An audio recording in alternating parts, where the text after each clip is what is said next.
हैदराबाद इंसदाद दहशतगर्दी की खुसूसी अदालत ने गिरफ्तार MQM लंदन के 6 कारकुनान को जुडिशियल रिमांड पर सेंट्रल जेल भिजवा दिया है।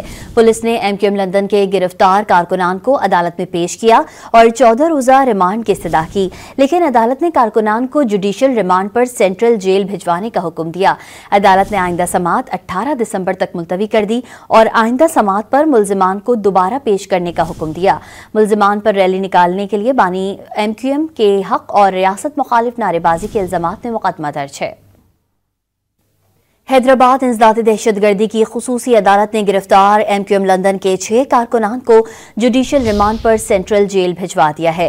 पुलिस ने MQM लंदन के गिरफ्तार कारकुनान को अदालत में पेश किया और 14 रोजा रिमांड की इस्तदा की, लेकिन अदालत ने कारकुनान को जुडिशियल रिमांड पर सेंट्रल जेल भिजवाने का हुक्म दिया।